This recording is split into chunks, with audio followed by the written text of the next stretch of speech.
The day the NHS went dark, the full story of Britain's ransomware nightmare. It was a bright Friday morning in May 2017 when Britain's cherished National Health Service, the beating heart of its welfare state, was plunged into a crisis no one in its 7-decade history had seen before. This time, the threat wasn't a virus in a human body, but a digital parasite that locked patient files, blocked life-saving machines, and pushed an already stretched health system to the brink. By the time it was over, the NHS had lost millions, public trust had been shaken, and a grim lesson was seared into the minds of doctors, ministers, and cyber experts alike. In the 21st century, hospitals can be held hostage with a few lines of malicious code.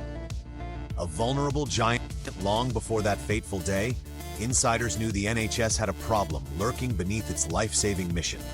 The system is Britain's largest employer, with over 1.2 million staff. Its IT footprint is vast.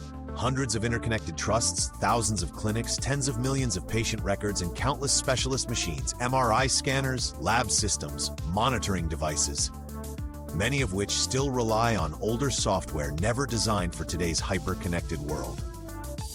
For decades, under successive governments, funding crises forced NHS managers to prioritize beds and staff over invisible threats like computer updates.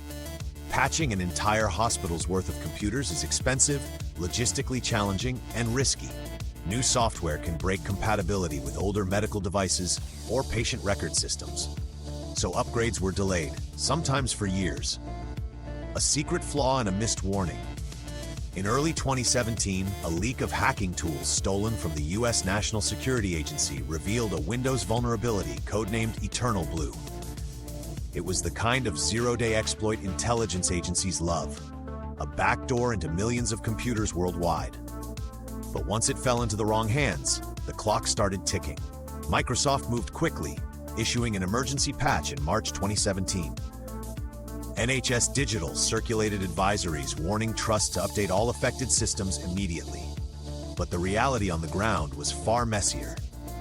Some IT teams didn't see the urgency. Others struggled with ancient hardware or lacked staff to test and deploy patches at scale without risking downtime. For weeks, the vulnerability sat silently on thousands of NHS machines, waiting to be triggered. 12 May 2017, infection on Friday 12 May, a malicious program later dubbed WannaCry detonated across the internet. It spread like wildfire, seeking out unpatched computers and infecting them automatically. Within hours, the NHS became its most visible casualty. At first, the signs were subtle. A nurse in a Midlands hospital reported an odd pop-up. Then a receptionist noticed her screen frozen, demanding Bitcoin payment. Within an hour, IT staff realized entire departments were going offline. Patient records became inaccessible. MRI scanners, blood storage monitors, even theater scheduling software crashed. In some places, ambulances arriving with critical patients found the emergency rooms on diversion. Nurses scoured cupboards for paper charts and clipboards they hadn't used in years. Prescriptions were handwritten. Lab technicians could not process blood results that were urgently needed for surgeries that day. The chaos was national. Over 80 trusts, nearly 1 in 3, were hit to varying degrees. Some local GP surgeries shuttered entirely. Calls poured in from anxious patients, wondering if they should cancel appointments. Hospital switchboards were overwhelmed. A weekend in the dark. By Friday evening, the health secretary made public statements urging calm. Behind the scenes, it was anything but calm. NHS Digital's security teams worked through the night, coordinating with the National Cybersecurity Center and Microsoft to understand the full scope of the breach. Through the weekend of 13 to 14 May, hospitals triaged patients manually. Consultants debated whether risky surgeries could proceed without lab results. Junior doctors scribbled notes that would later need to be laboriously typed back into electronic systems to avoid data gaps in patient histories. Teams isolated infected computers, wiping and rebuilding them. Microsoft made the rare decision to issue new security patches for Windows XP, an operating system that had officially been dead for years, but still quietly ran critical medical equipment in many trusts. The aftermath, counting the cost. By Monday, 15th May, the worst was contained, but the damage was staggering. Over 19,000 appointments and operations had been canceled. Some patients waited weeks or months to be rescheduled. At least 5 hospitals declared major incidents and diverted emergency patients elsewhere. Trusts with older hardware found that entire blocks of machines were unusable until replacements could be ordered. The National Audit Office later estimated the immediate financial hit at £20 million, with a further $72 million required to shore up security and recover systems properly. But money was only part of the cost. Patient care had been disrupted at scale for the first time due to a cyber attack. It wasn't a theoretical risk anymore. It had happened, and it had nearly paralyzed the country's most critical service. Who was behind it? At first, conspiracy theories flourished. Some blamed opportunistic criminals. Others whispered about rogue states. Forensic analysts eventually traced the ransomware's tools back to the Lazarus Group, a North Korean hacking collective known for high-profile digital heists. However, the attack was never clearly proven to be a deliberate targeting of the NHS. In reality, the worm did not discriminate. It spread to whoever was vulnerable. Britain's health service just happened to be a ripe target. Large, fragmented, underfunded, and poorly defended. Lessons not fully learned. In the weeks that followed, Parliament convened hearings. MPs demanded to know why so many NHS computers still ran Windows XP and why urgent warnings from NHS Digital had been ignored or deprioritized.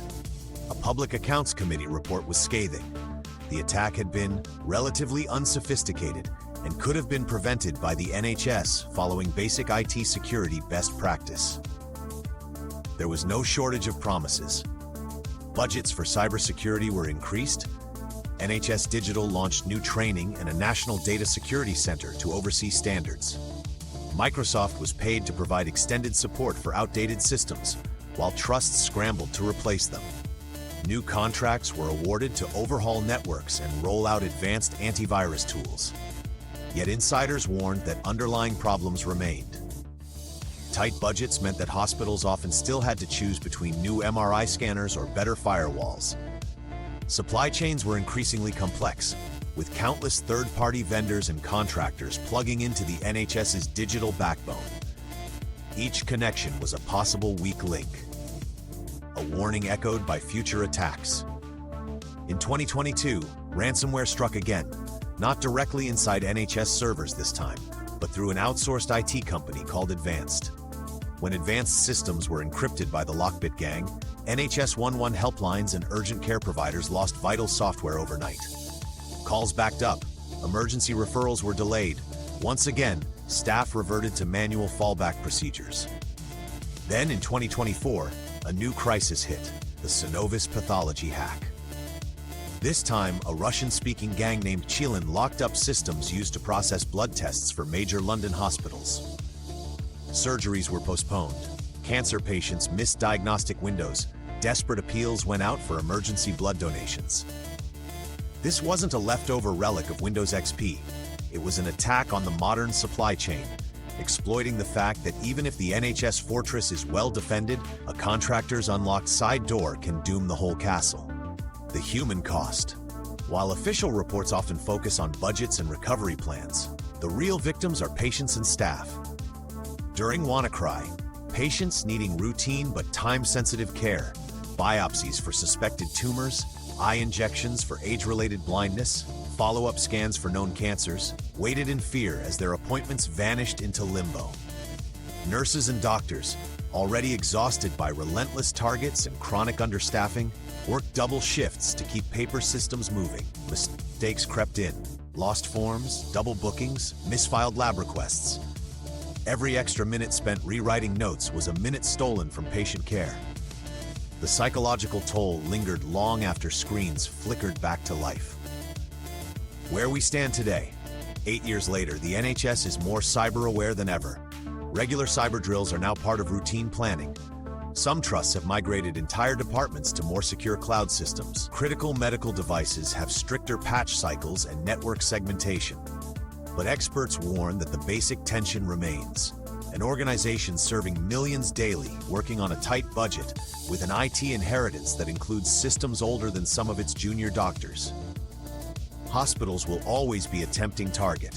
A ransomware gang knows that a government can ignore a blackmail demand for lost spreadsheets, but not for lives on operating tables. Final verdict. The 2017 WannaCry crisis was more than a freak incident. It was a wake-up call that data security is not a luxury for big corporations alone. For a public health system, it is as essential as clean surgical instruments. The day the NHS went dark remains a chilling lesson that a single missed software update can cascade into national chaos, patient suffering, and a bill that no amount of spin can hide. As cyber threats evolve, the hope is that the NHS, and the country that depends on it, will never again have to learn this lesson the hard way. Sources: UK Parliament Public Accounts Committee report, Cybersecurity in the NHS. After WannaCry National Audit Office, investigation into the WannaCry cyber attack and the NHS. NHS Digital Official Statements, May 2017 BBC News and The Guardian coverage of WannaCry and subsequent ransomware incidents. Financial Times analysis of Synovis and advanced attacks, 2022-2024. National Cybersecurity Center advisories and annual threat reports.